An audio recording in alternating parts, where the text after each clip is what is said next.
Rádio. A rádio oficial de quem investe. Vamos lá, Sanita, quais foram os destaques que você separou para nós? Bem-vindo. Bom dia, pessoal. Ontem foi um dia de recuperação no nosso mercado, né? Especialmente em mate, aí muito bem, Petrobras. E hoje a expectativa com a alta das commodities segue sendo para esses papéis aí que ficaram amassados por muito tempo, né? São papéis mais defensivos e tem a possibilidade hoje de continuar se movimentando, apesar, né, do minério de ferro especialmente ter recuado na China. A gente vê alta forte nas outras commodities, como cobre e outras commodities metálicas aí. Então, os destaques que eu trouxe aí, primeiramente, começa ali com CSN, o papel ainda que está inflexionando, deixou ali um fundo duplo, um alvo lá na faixa dos R$16,20. Ontem subiu forte, né? Quase 8,5%, fechando inclusive levemente acima desse topo, né? Dando essa leitura de pivô e abre espaço sim para buscar a região dos 15,40 e depois 16,20, que inclusive é uma região que a gente olha no gráfico aqui, uma região de topo e onde a média de 200 períodos está se direcionando. Vamos ver então se a CSN desencanta, sai dessa tendência mais baixista e começa a estabelecer a partir daqui uma tendência mais forte de alta. O outro destaque de alta foi Hidrovias, uma small cap que está bastante amassada aí, né? Renovou mínimas históricas, mas vem nesse curto prazo tentando sua recuperação num zigue-zague ascendente. Tinha trazido aí nas últimas semanas uma correção relevante, mas não perdeu região de fundo e ontem subiu bem, 8,26%. Vamos ver se hoje confirma, né? Um novo movimento de alta, rompendo essa região dos 2,70 ali, uma região de médias que vão passando, e nesse cenário que ela responda positivamente hoje também, a gente começa a ver o papel lá rumar a faixa dos R$3, R$3 ali 15, né, que foi o topo do mês de novembro. Outro destaque de alta, papel que está bem amassado ainda, bem lateralizado, mas que já deu um primeiro sinal mais positivo, que foi um pivô aqui, né? Banco Pan trouxe uma alta ontem de mais de 8% e abre espaço para buscar ali a região dos R$8 na média de 200 e topos anteriores. Essa região, inclusive, dos R$8 é uma região muito importante para o papel, dado que desde aquela pernada de queda que a gente teve em abril até julho, o papel veio tentando se recuperar, tocou aquela retração, aquela região de 8, aí voltou a recuar. Agora vamos ver se o papel volta a testar e rompendo essa região dos R$8, abre espaço para os 8,60 e depois para a faixa ali dos R$9,30. E em destaques de queda, nós ficamos ali com o Embraer, que trouxe uma queda de 3,64 no pregão de ontem. A tendência ainda não mudou, segue de alta. O papel aqui tem uma leitura de um canal de alta, está testando o fundo do canal. Agora de pouco eu vi aí no Mover uma notícia, inclusive, né, que a empresa recebeu pedidos, né, pode ser que faça preço hoje. É importante que o papel se mantenha aí dentro desse patamar de 13,50, tá? Se perder aí, começa a dar uma azedada na tendência de alta no papel, e se tiver força para romper essa região dos 14,60, aí sim fica bem factível buscar ali o topo do mês de agosto, onde chegou a bater R$15,40.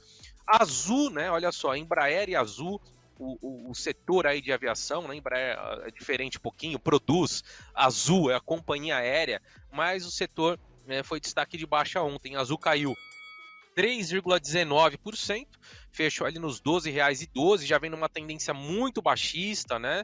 Deixou uma região de topo aí duplo, vem corrigindo e tá com cara, né? Se o cenário não melhorar imediatamente, deve buscar a mínima do ano. Papel que chegou a bater ali no mês de julho, patamar de R$11.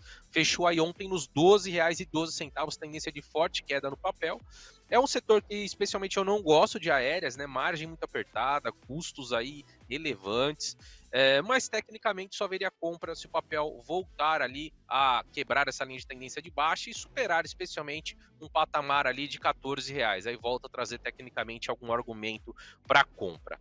E Klabin, né? Ontem setores de empresas mais defensivos também caiu forte, Klabin não foi diferente, caiu mais de 3%, e o papel está numa zona muito importante aí desses R$20, né? A retração de 0,68 de toda essa pernada aí de alta. Então, se vier perder essa região, mata essa pernada forte que o papel apresentou. Tanto o Klabin quanto o Suzano vinham performando muito bem aí, uma alta de 35 para Klabin. E nessa queda, né, já apresentou aqui uma queda relevante de quase 17%.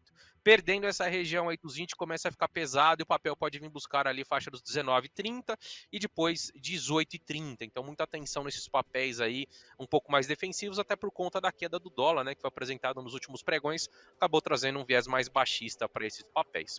Então é isso, Léo, os destaques são esses e fico agora aguardando a pergunta dos ouvintes aí em relação a outros papéis. Muito bem, Sanita, bom dia para você. Agora já são 10 horas, 1 minuto, então o mercado à vista começa a se movimentar, e o Bovespa começando a se movimentar, por enquanto, no 0 a 0. Vamos então com a pergunta da Fabiana Nunes. Ela pede análise de Usiminas, Usim 5, Sanita.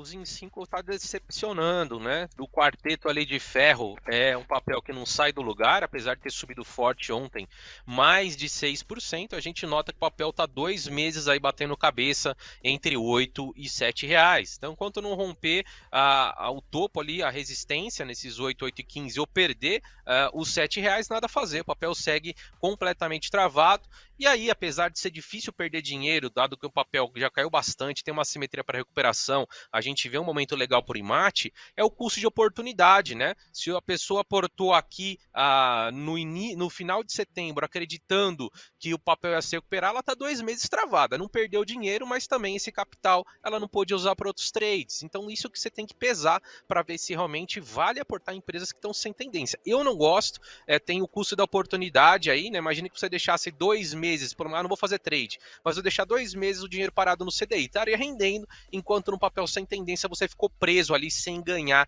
nenhum dinheiro, tá? Então eu acho difícil. Usiminas é o que tá mais feio aí do quarteto de ferro, só compraria se rompesse ali a região dos 8, 8 e 15, se perder os 7 reais fica novamente feia e pode renovar a mínima no ano. Tudo bem, o Thiago Hermes te pergunta também qual é o próximo suporte de Grupo Natura, NTCO3, Sanita. Vamos lá, Natura tá bem pesada, né?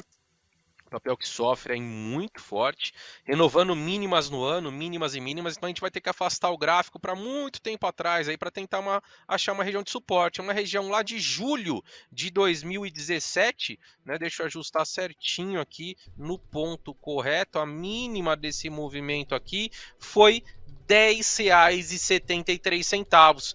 Então, à medida que perdeu o seu suporte ali do início de novembro na faixa dos 11,80, agora aponta para lá. Obviamente que é um papel que já está um pouco esticado em relação às médias, mas pode sim continuar caindo. Nada indica que vai mudar sua tendência a partir daqui, que vai deixar uma região de fundo e virar tendência. Precisa aí romper essa linha de tendência de baixa, iniciar um zigue-zague ascendente para essa possível mudança, né, essa inflexão, mas segue apontando para mais quedas ali com suporte nessa faixa dos 10,70 e a resistência imediata na média de 9 lá na faixa dos 12 reais. Muito bem, o Alex Mendonça aqui na Station tá pedindo análise de Sequoia, Sanita. Boa, vamos lá. Sequoia é outro papel que está sofrendo muito, né, nesse cenário de taxa de juros mais altas. Ontem o papel acabou subindo 2,08, hoje já abriu os trabalhos, aí opera com uma alta de 0,87, mas a tendência é muito forte de queda no papel.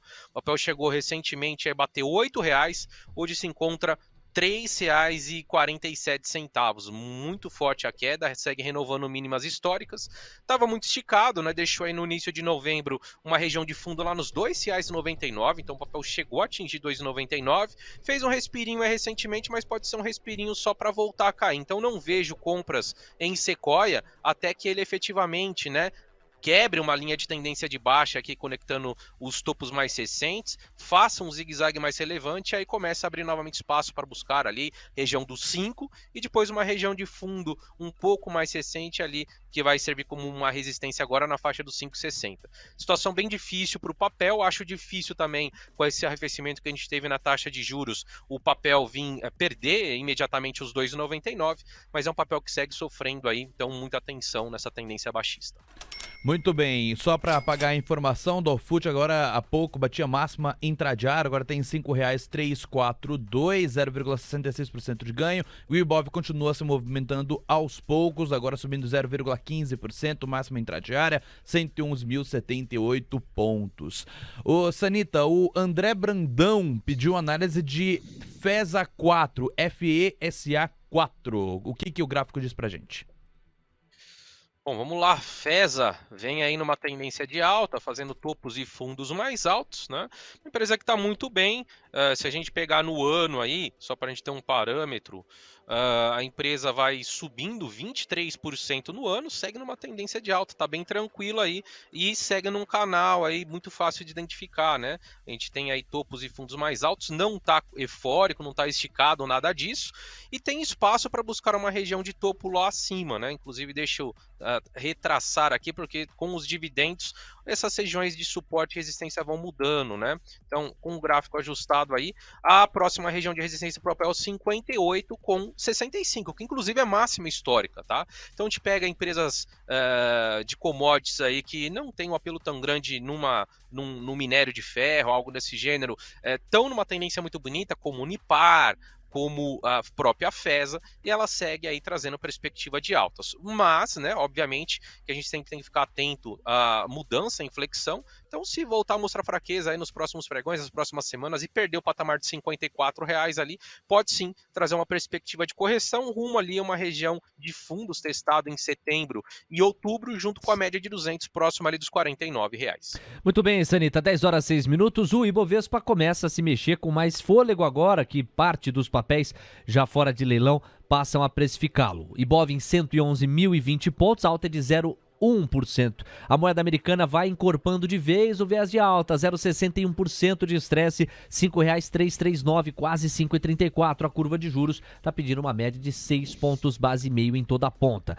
Sanita, olha, excepcionalmente hoje nós já temos 10,07 e todos os papéis entre as blue chips estão precificados.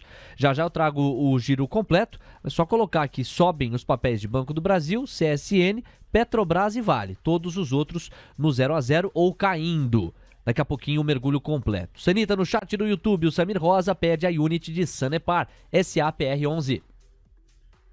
Boa, é uma empresa que reagiu bem, né, na esteira da notícia da Copel, que o governo do Paraná vai vender ali as ações, trouxe uma forte alta nesse dia aqui, ó, no dia 21 de novembro, e agora tem uma perspectiva de alta, né, a gente segue com média aí de 9 inclinado para cima, média de 21 também tá flat ali querendo virar para cima, e é uma ação que tem resistência ali nos R$ 20,20, que foi a máxima do dia 1º de novembro. Se vencer ali nos próximos pregões, tem espaço para a próxima resistência nos 21,30. Agora, se voltar a mostrar fraqueza e virar médias para baixo, pode voltar a corrigir ali um patamar da média de 50 nos 18,15. Lembrando que é uma empresa com pouca volatilidade, né? Excepcionalmente alguns eventos, sobe mais forte, como aconteceu aqui em novembro, mas a gente pegar o histórico da empresa, é uma empresa que costuma ficar mais travada, né? O setor de saneamento realmente não é tão volátil. Então, para quem gosta de mais tranquilidade, é uma boa ação para tentar surfar essa tendência de alta aí. Tá certo, Sanita.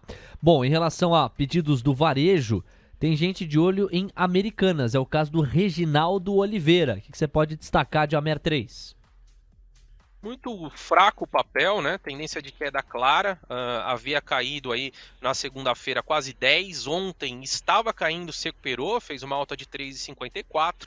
Diferente do que a gente acabou de ver em Sanepar, o varejo é altamente volátil, né? Então tem dia que sobe 10, tem dia que cai 8, depois sobe 15, depois cai 16, então é uma volatilidade muito maior do que o setor aí de eletricidade, de saneamento.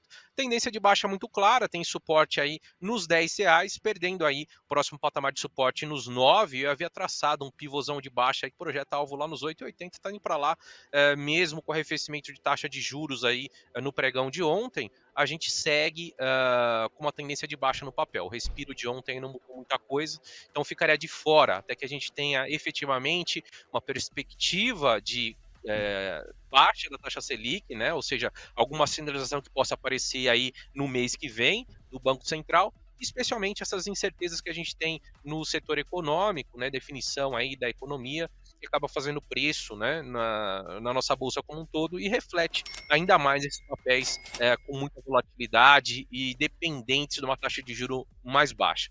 Então, obviamente que para fazer short aqui já não vejo assimetria, né, já caiu bastante, mas também não vejo nenhum motivo para compras agora focando no curto prazo. 10:10. E para fechar essa bateria, aí nós vamos para os chorinhos.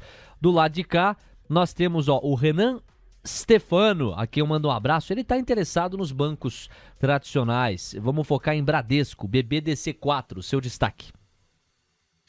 Pô, a Bradesco tá pesadíssimo, né? Desde essa queda absurda aí que o papel apresentou no início de novembro, não conseguiu ainda inflexionar e trazer uma mudança de tendência no curtíssimo, né? Trouxe essa pancada, fez, é verdade, um zigue-zague aqui, mas parou na excelente média de 9, que conduz aí muito bem uma tendência forte, como é o caso de Bradesco.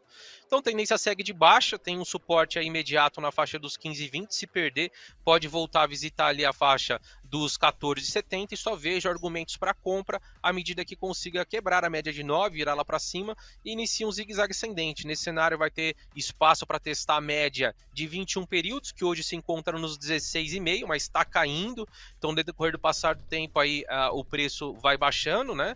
E se mostrar força adicional pode vir testar a fronteira inferior do gap, lá na faixa dos 17,25, mas o cenário está bem mais factível com essa tendência aí de testar 15,20 e se perder, buscar a região dos 14,70.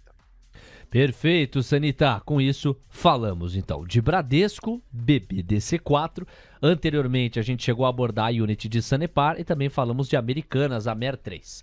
Diego Kerber, Chorinho e às 10h15 o mergulho completo no mercado à vista. Diga lá. Vamos lá então com o Chorinho do lado de cá, Sanita. O Max Viana fez o pedido de 2 papéis, Indústrias Home e Marfrig, Home 3 e MRFG 3. Vamos com esses dois. Boa, vamos lá. Home vem numa tendência aí mais baixista de curto prazo. Estava muito bem. Canalzinho de alta aqui bem fácil de identificar no gráfico. Perdeu o canal, perdeu a média de 50. Marcou lá a região de suporte que foi tocada aqui no mês de setembro, na faixa dos 13,80. Tá tentando uma recuperação, mas recuperação muito tímida ainda, tá? Apesar de ter virado a média de 9 para cima, depois voltou a virar para baixo, vai virando para cima, então a tendência está mais baixista aqui, pode dar inclusive uma leitura de um mastro e bandeira. Se vier perder essa estrutura, pode voltar a uma tendência mais forte de queda rumo à região dos 12,80 ali na média de 200. Só veria a compra se o papel efetivamente começar um zigue-zague mais forte aqui e se livrar da média de 21 e média de 50, que são ali uma resistência relevante para o papel na faixa dos 15,40. Nesse contexto que consiga, né, virar essas médias para cima, aí pode pontar ali novamente para a região dos 16,70 a 17,5. Marfrig, setor de proteínas está muito pesado, né? Não é uma especificidade de Marfrig, mas o setor como um todo vem caindo muito forte, especialmente Marfrig JBS.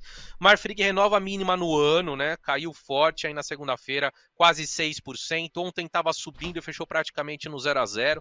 Então tá muito pesado o papel e tá apontando ali para a faixa dos 8,30, que é um patamar de suporte lá de novembro de 2019, tá? Quem diria que empresas como JBS, Marfrig, né, trouxesse um viés tão baixista aí nos últimos meses. Foram a estrela de 2021 e 2022 acabaram sendo aí um patinho feios, né? A gente segue lendo nesse médio e longo prazo, é um canal de baixa muito relevante, não vejo compras aqui até que Marfrig consiga efetivamente romper esse canal e aí sim, a gente vai ter um ponto de inflexão e a possibilidade de o papel virar tendência. Agora, se você tem foco em médio e longo prazo, nesses níveis de preço, realmente a empresa está barata, faz sentido começar a fazer aporte, mas tem uma visão mais de médio a longo prazo, tá? Uma hora o ciclo vai virar e essas empresas vão reagir, mas ainda não chegou a hora no curtíssimo disso acontecer. Tá certo, Sanita. E o chorinho final do lado de cá passa por Luiz Moretti, que tá atrás do setor educacional. Ele pede os papéis de Anima. Anim 3 é o ticker. Realmente, o setor aí educacional está muito pesado, né? Buscando mínimas novamente do ano. Olha só, a Anima que vinha numa recuperação de julho até ali o final de outubro, dentro de um belo canal de alta, perdeu o canal, perdeu média de 50, caiu rápido ali até a retração de 618.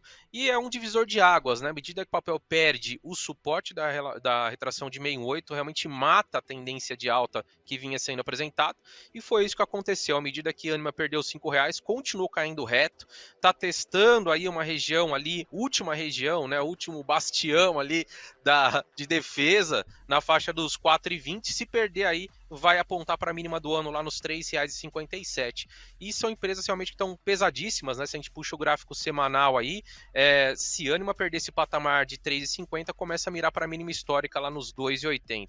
Então, um setor educacional muito difícil, muito pesado, especialmente aí com uma recessão no radar, taxa de juros ainda alta, então ficaria de fora, né? Só vejo compra ainda educacionais, e no caso específico de Ânima, que a gente está avalizando aqui, se ele quebrar esse canal de baixa, iniciar um zigue-zague ascendente, cenário ainda difícil de acontecer no curtíssimo prazo. Bastião! Sérgio Sanita, obrigado, meu irmão. A gente volta a conversar amanhã ao vivo aqui no Expresso. Um abraço e até lá. Grande abraço, valeu. TC Rádio, a rádio oficial de quem investe.